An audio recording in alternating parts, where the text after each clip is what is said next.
Buenos días, es un gusto presentar a la doctora Paula Gándaro. La doctora Paula Gándaro es pediatra, es neuropediatra, es magíster en neuropsicología pediátrica y es profesora adjunta de la Cátedra de Neuropediatría de la Facultad de Medicina de la Universidad de la República. La doctora Paula Gándaro va a exponer sobre el seguimiento del recién nacido de riesgo psiconeurosensorial. Paula, un gusto recibirte. Bueno, muchas gracias. Buenos días. ¿Me escuchan ahí? Bueno, vamos a proceder entonces con nuestra presentación. Declaramos que no tenemos conflictos de intereses en esta presentación y bueno, y comenzamos. El desarrollo neurológico sabemos que es el resultado de la interacción de aspectos biológicos y del entorno social y físico de la persona desde la etapa prenatal hasta el fin de la adolescencia. Sabemos que el contexto modula la expresión del genotipo. Son claves los factores ambientales que interactúan con el genoma en el periodo crítico del desarrollo, que son principalmente los primeros 1000 días de vida postconcepcional. A su vez, se plantea la existencia de factores de riesgo en recién nacidos que pueden determinar futuras alteraciones en el neurodesarrollo infantil a nivel cognitivo, motor, sensorial o comportamental, y estas alteraciones se pueden presentar en los primeros años de vida y ser transitorias o definitivas.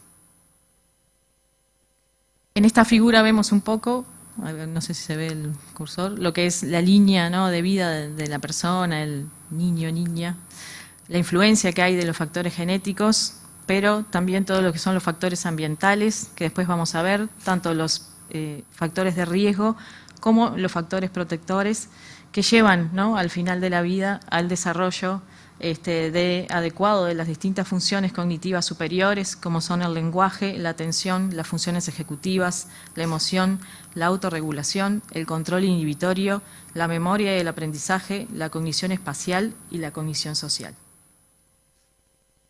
Haciendo un poco de historia, el concepto y definición de recién nacido de riesgo neurológico surge en Inglaterra en la década de los años 60. En nuestro país se inicia abordaje en los inicios de la década del 90 a través de la Facultad de Medicina con la premisa ética de que al identificar los grupos de riesgo con mayor posibilidad de secuelas era necesario realizar un abordaje especializado. Así surge lo que fue la consulta de alto riesgo neonatal del Hospital de Clínicas, a donde eran derivados recién nacidos de unidades neonatales de Montevideo, el interior del país, de los hospitales públicos. Se realizó entonces un programa de seguimiento que surgió por la unión, ¿no?, de la Cátedra de Neuropediatría, en ese entonces el profesor Dr. Rusia, y la Cátedra de Neonatología del profesor Dr. Martel.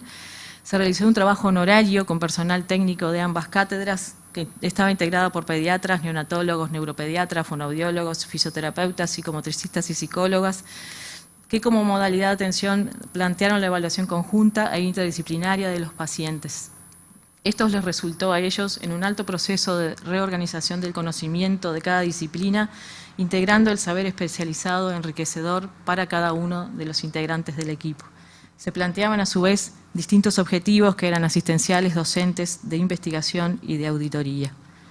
Ahí tenemos como algunas cosas. Los niños, los recién nacidos, eran captados desde el alta del CTI neonatal y se seguían hasta que el riesgo era superado.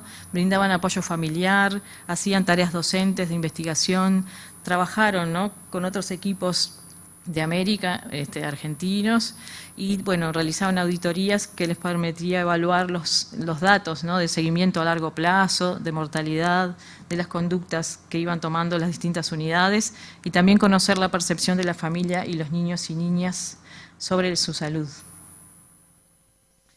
Posteriormente, la Cátedra de Neuropediatría toma esta experiencia y forma lo que se llama el programa Serenar, que se incorpora al sistema de salud como programa en 2006, contando inicialmente con la financiación de la Agencia Española de Cooperación Internacional para el Desarrollo y a partir de 2007 a través de la órbita de ACE, siendo entonces coejecutado entre la Cátedra de Neuropediatría y ACE.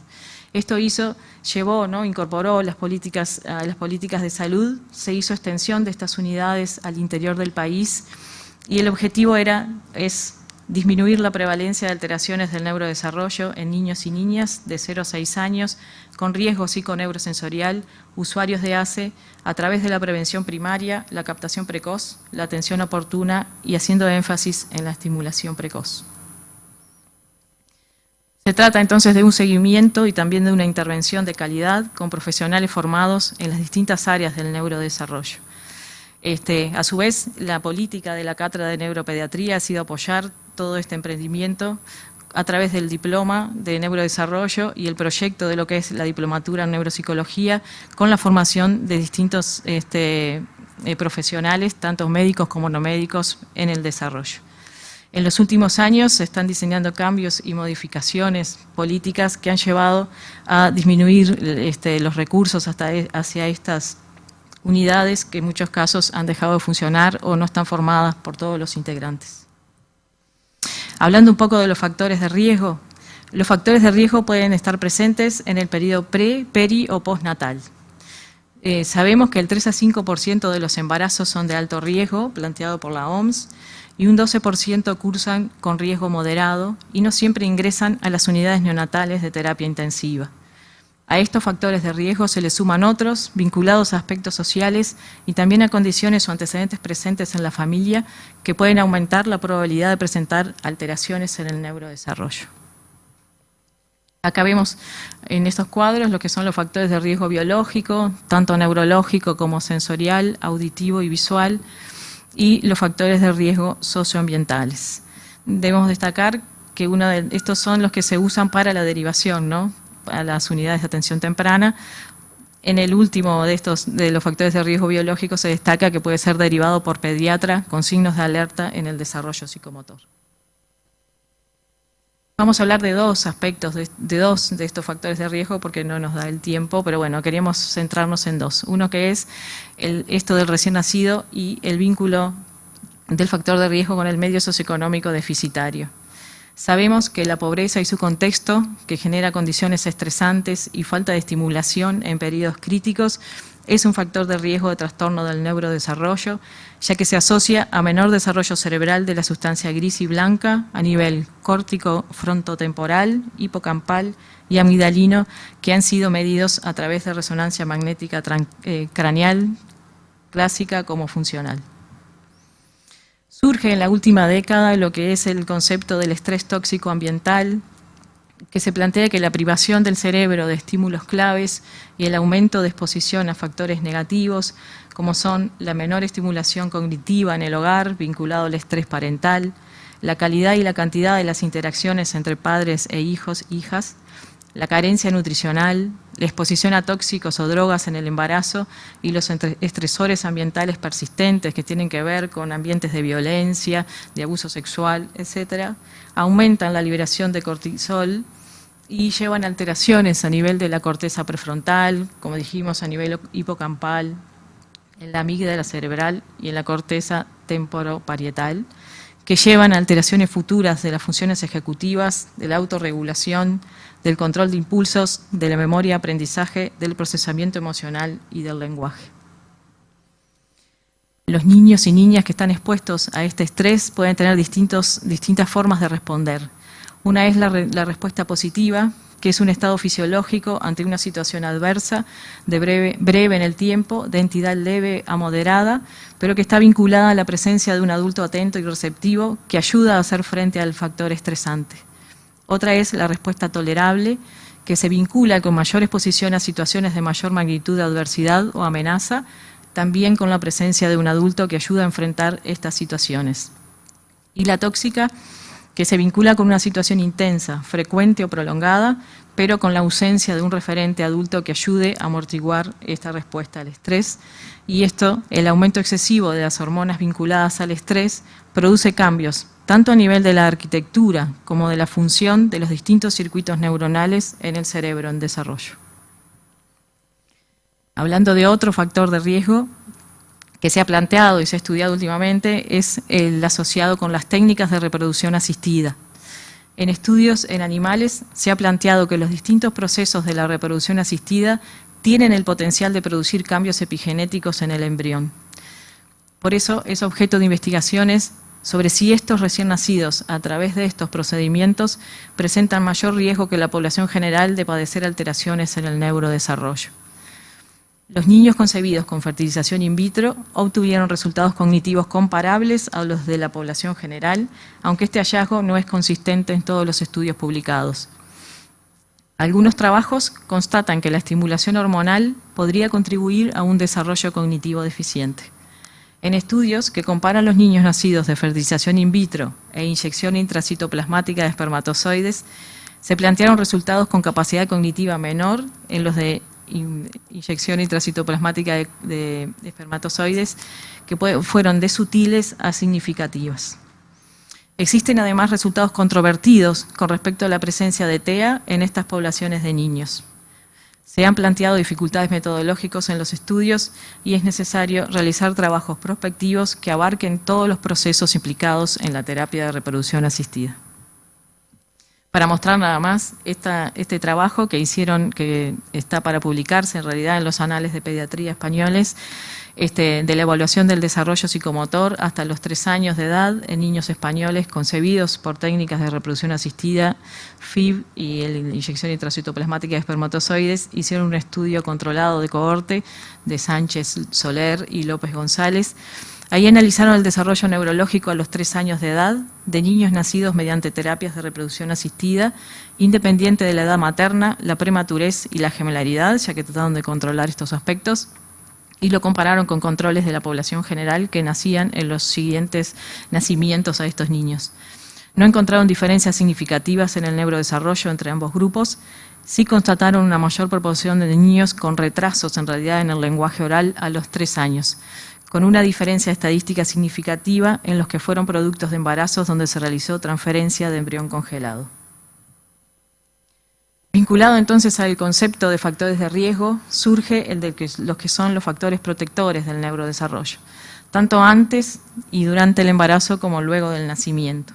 Antes y durante están todo esto de tener una nutrición materna adecuada, un entorno físico y químico libre de toxinas, que sea en un nivel socioeconómico sin deprivación, con ausencia de factores estresantes a lo largo de la vida materna.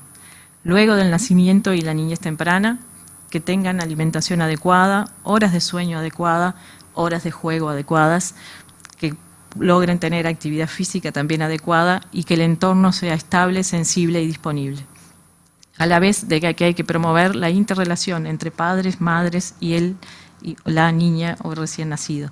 Acá es importante decir el efecto que han tenido las pantallas, ¿no?, en este último tiempo en evitar, digamos, esta interrelación entre padres, niños y también, bueno, los efectos deleterios que se han encontrado en algunas funciones cognitivas al respecto.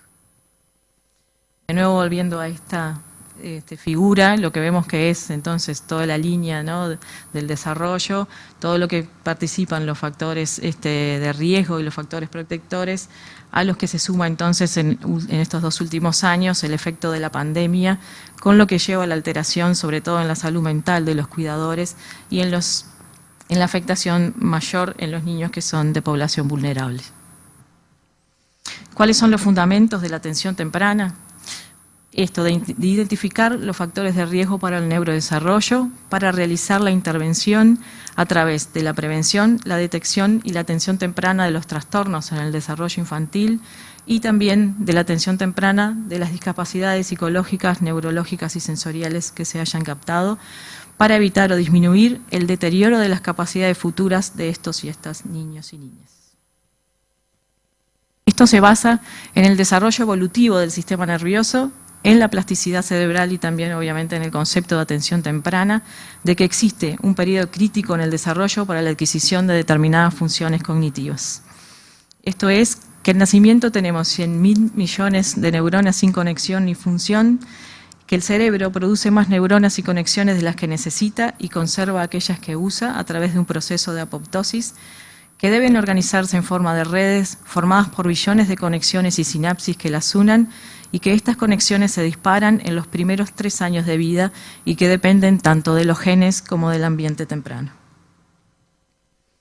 La intervención temprana, entonces, ayuda a superar las desigualdades derivadas de las discapacidades, para tener un logro de competencias adecuadas del proceso de desarrollo con condiciones favorables para comprender el mundo y adaptarse. Está dirigida a una población que en general va de 0 a 6 años, pero también en la cual debe participar la familia y el entorno. Se debe dar una respuesta rápida a las dificultades que aparezcan, a las necesidades que sean, ya sean transitorias o permanentes, en niños que tengan trastornos del desarrollo o con riesgo de padecerlos. Con respecto al modelo de atención temprana, hay distintos niveles de intervención, siendo la prevención primaria, la que trata de evitar las condiciones que pueden llevar a la aparición de deficiencias o trastornos en el desarrollo infantil, la prevención secundaria, que es la detección, el diagnóstico precoz de los trastornos en el desarrollo y de situaciones de riesgo, y la prevención terciaria, que son todas las actividades dirigidas hacia el niño, la niña y su entorno, con el objetivo de mejorar las condiciones de su desarrollo. Esto se vincula a su vez en conceptos de la OMS, ya que en 2007 publica la versión para niños y niñas y adolescencia de lo que es la CIF, la Clasificación Internacional de Funcionamiento de Salud y Discapacidad, en la cual propone un abordaje biopsicosocial en el cual el niño, niña y adolescente se centra en él, para mejorar los niveles de participación, viendo sus preferencias, sus intereses y deseos, mejorando los niveles de participación tanto en actividades de la vida diaria vinculados con factores del contexto tanto personales como del entorno. ¿Cómo se componen entonces los equipos de seguimiento de estas unidades e intervención? Se componen por distintos profesionales, con un enfoque interdisciplinario, y hay distintos modelos, ¿no?, en el mundo, en algunos casos como lo que es el Serenar, donde participan pediatras, neuropediatras, fisioterapeutas, psicomotricistas, fonoaudiólogos, etcétera, psicólogos, pero también hay otros modelos donde participa un pediatra neonatólogo y un neuropediatra, o un equipo siempre vinculado con otros más cercanos que tengan que ver con el desarrollo. Lo que sí sabemos es que los pediatras que participan es importante que tengan una formación en el neurodesarrollo para conocer la normalidad de y también captar los signos de alarma. ¿Cómo se hace este seguimiento? Con distintos objetivos de atención, vinculado a la detección, la prevención y la intervención, de docencia, tanto para los profesionales del área de la salud como para los padres, madres de los recién nacidos, y de investigación. Los criterios de ingreso a las unidades están vinculados a los factores de riesgo, y la frecuencia de los factores de riesgo puede variar de acuerdo a las características poblacionales y de atención sanitaria en los diferentes lugares. Acá en esta figura es como un planteo en realidad que el recién nacido de riesgo neurológico es captado, ¿no?, a través de la unidad neonatal o por el pediatra de atención primaria que lo deriva, o a través del servicio social, o también de las guarderías y centros de educación inicial. Así llega entonces a la unidad de atención temprana, que debe trabajar en conjunto con la familia, con el pediatra de atención primaria, teniendo un vínculo cercano, también con la escuela de educación inicial o la escuela primaria si corresponde, con un equipo de rehabilitación si corresponde, y que deriva en algunos aspectos a otros servicios médicos. ¿Cómo se realiza el control en la unidad? Se realizan edades significativas de logros en el neurodesarrollo, donde es importante hacer la anamnesis, la valoración de aspectos familiares y sociales en esta anamnesis, en el examen físico tanto pediátrico como neurológico del niño o niña, la valoración clínica del desarrollo, la valoración de los aspectos comportamentales de ese niño o niña, la valoración de la integración en la educación.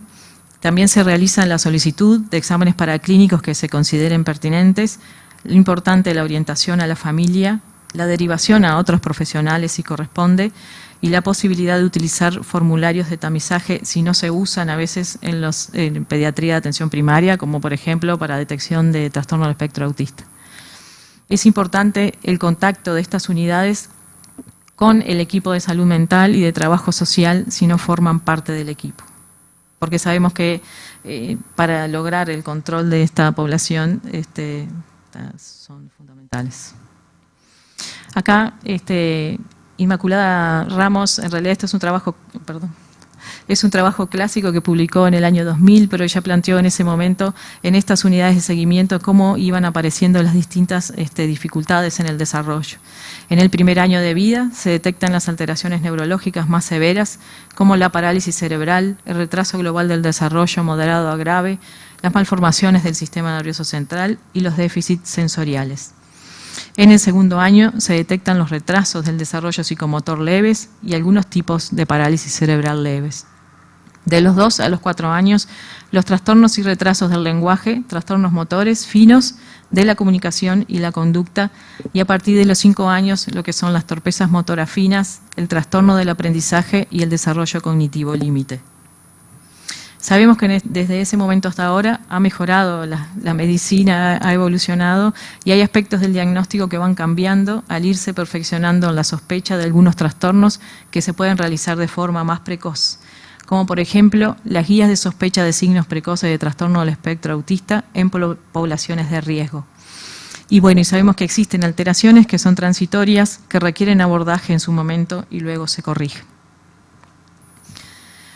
Con respecto a la evaluación neuropsicológica, es importante porque se pueden presentar alteraciones de funciones cognitivas específicas en estas niños y niñas. Y bueno, entonces se plantea que al final del seguimiento es como bien importante realizar una evaluación neuropsicológica o durante el seguimiento o si hay una sospecha clínica de que algunas de estas funciones están alteradas. ¿Quién realiza la evaluación? Técnicos que pueden estar capacitados dentro del equipo de la unidad de seguimiento o se deriva a un equipo entrenado con un vínculo cercano. ¿Cuál es el aporte de esta evaluación? Aporta en el diagnóstico, no sé, por ejemplo, trastorno del espectro autista, problemas en las funciones ejecutivas. También en el perfil de fortalezas y debilidades a las cuales hay que abordar. Se puede comparar consigo mismo, el niño en su desarrollo, y se puede evaluar las respuestas al abordaje. La unidad debe tener muy centrada en su vínculo con la familia, ya que es bien importante escuchar a madres, padres u otros cuidadores del niño o niña, observando las posibles dificultades a nivel emocional, apoyar y derivar a profesionales capacitados si esto ocurre. Es importante también brindar información correcta sobre el desarrollo del niño o la niña, también sobre el pronóstico y el diagnóstico si hay alteraciones, con sugerencias a realizar en casa y también de tratamientos de rehabilitación, siempre basados en el vínculo de empatía y contención con la familia. Es importante también la conexión con los centros educativos, tanto de educación inicial, las guarderías o la escuela, en primera instancia para tener como más información sobre la performance del niño o niña en ese ámbito, que nos ayude también a los del equipo, pero también brindándole a la educación las características de ese niño o niña de acuerdo a lo valorado por el equipo que puede influenciar en su aprendizaje y también realizando sugerencias útiles para esto, para lograr una mejor inserción a nivel escolar y lograr aprendizajes significativos. Con respecto a la investigación, que también es un fin de estas unidades, se pueden realizar estudios de investigación de la población en seguimiento, viendo los factores de riesgo y su evolución, a su vez valorando las estrategias de intervención realizadas y también aportando la planificación de políticas públicas en lo que son la atención a estos niñas y niños y la prevención de los distintos factores de riesgo de la población. Aporta a su vez en la formación de recursos humanos para estas unidades y el desarrollo, en lo que son la promoción de las habilidades para el trabajo en equipo y para promover el contacto entre salud y educación que aporta en el desarrollo de estos niños. Haciendo un resumen entonces, vemos cómo es esto de la línea del desarrollo, cómo vienen con los factores genéticos que nos aportan, pero también influyen en ellos los factores de riesgo y también los factores protectores del neurodesarrollo para lograr las funciones cognitivas adecuadas en la evolución. La importancia entonces de la existencia de estas unidades de seguimiento e intervención para lograr un máximo potencial de desarrollo de estos niños y niñas. Muchas gracias.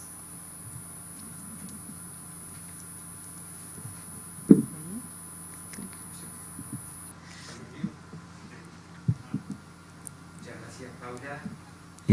Muy buena la presentación y muy completa. Sin duda que es difícil profundizar en los factores de riesgo uno a uno, pero quizás sea interesante comentar algunos de ellos. Por ejemplo, la pesquisa de la depresión materna, que es un elemento que muchas veces es difícil en la consulta pediátrica y qué valor le podés atribuir en el desarrollo futuro de ese niño. Ahí va. Sí, lo de la depresión materna se ha planteado que es uno de los factores de riesgo, ¿no?, del neurodesarrollo. Inclusive hay trabajos hechos, ¿no?, en nuestro país, ¿no?, del profesor González, que compararon lo que es la exposición a algunos tóxicos, ¿no?, como el consumo de pasta base en el embarazo, vinculado con la depresión materna, y en ese caso fue mayor el riesgo en el desarrollo de lo que era la exposición, ¿no?, de niños con depresión materna que de la exposición a la cocaína en ese caso. Por eso es bien importante esto de tener en la unidad, sería genial poder hacer como una pesquisa. Hay algunos formularios que son de pesquisa de depresión que se pueden realizar. Sí. No sé. Perfecto. La otra pregunta que puede ser interesante es que muchas veces vivimos en las unidades el tema del diagnóstico, pero la dificultad en el abordaje. ¿Qué comentario podemos hacer respecto a la oportunidad de ese abordaje cuando se detectan alteraciones del desarrollo y cuáles pueden ser un poco las vías prácticas en nuestro país para alcanzarlas o las limitaciones que tenemos? Bueno, muy bien. Lo importante es que cuando se detecta alguna alteración en la unidad, ¿no? No sé si me estás hablando de la unidad de atención temprana, pero si cuando se detecta una alteración del desarrollo, ese es el momento en el que hay que actuar, ¿no? Por todo esto que planteamos del periodo crítico. Y bueno, en las unidades se pueden hacer como algún abordaje, si los técnicos pueden aportar en eso, también se puede derivar. O sea, lo que nos pasa es que muchas veces nos faltan técnicos para poder abordar en forma correcta los abordajes, ¿no? Y poder controlar. Eso es lo que nos pasa, me parece, en nuestro país. ¿Y cuáles serían, o sea, en los diferentes, planteando a partir de las unidades, obviamente está la posibilidad de hacer la orientación que tú decías a partir de los técnicos? Es imposible incluir a todos los niños que tienen alguna alteración en el abordaje. Otras vías, claro. A nivel público, por ejemplo, que es donde claro. más están las unidades. Claro, a nivel público, claro, las unidades estas no están en todo el país, aparte, ¿no? Es en algunas unidades. Y bueno, lo que hacemos en general es porque en general se trata de niños del sistema público, que muchas veces, bueno, si ellos cuentan, sus padres trabajan y aportan al BPS, esa es una forma que tenemos como bastante importante, por lo menos nuestra población, de lograr un abordaje significativo, ¿no? A través de las distintas clínicas que hay en los distintos lugares del país, que en general están en muchos lugares, se puede hacer como un abordaje multidisciplinario. Nos pasa a veces a nosotros que cuando los papás no tienen un trabajo estable o no aportan a BPS, nos quedamos sin poder realizar un abordaje, porque no dan abasto los técnicos que tenemos, por ejemplo, en Pereira Rosell, y la lista de espera para los abordajes, por ejemplo, de fonoaudiología, son años. Entonces, no se puede esperar por esto del periodo crítico. Eso habría que realmente solucionarlo. Sí, eso parece ser un elemento muy importante. Tenemos preguntas desde los participantes. Una de ellas se refiere al reintegro temprano a la jornada laboral completa de los padres y cómo influiría en el desarrollo y la importancia que tendría de trabajar para que tuviera jornadas laborales con menor número de horas o una extensión de la licencia maternal. Sí, eso es por lo que dijimos del apoyo, ¿no?, a los cuidadores y de los cuidadores hacia los niños en el aporte al neurodesarrollo. Sería ideal tener licencia maternal o paternal que pudiera ser más prolongada, ¿no? En otros países del mundo esto se ha como jerarquizado y en muchos países tienen 6 meses a 1 año de licencia. Para finalizar, un comentario sobre la dificultad que existe a partir de la falta de coordinación y la no existencia de un sistema único, que seguramente influya en los resultados que tenemos en cuanto al desarrollo y a poder realizar estos abordajes en forma adecuada. Quizá un comentario sobre la complementación necesaria de los diferentes... Bueno, por eso sí. Creo que igual todo nuestro sistema necesita como profundizar lo que se ha hecho en cuanto al abordaje del neurodesarrollo, tanto a nivel público como privado, ¿no? Sí, o sea, me parece que si se trabajara como más en conjunto, seguramente se podrían lograr más cosas. Lo que pasa que, bueno, también a nivel privado, cuando se dan las ayudas o los tratamientos especializados también tienen como un límite de tiempo, ¿no? Y eso en realidad se va evaluando en cada niño, o sea, los equipos que trabajan, no se puede decir de antemano, bueno, este niño va a tener 6 meses de tratamiento de 1 año, porque como el desarrollo es tan plástico y se va viendo cómo va respondiendo, quizás se necesiten como muchos más años de tratamiento. Entonces me parece que en realidad toda la organización del sistema, tanto público como privado, necesita como profundizar y mejorar en lo que es el abordaje de estos problemas, no solo a nivel público. Muchísimas gracias, Paula. Excelente la charla y daría para seguir conversando, pero el tiempo se nos ha terminado. Bueno, muchas gracias. Gracias a ustedes.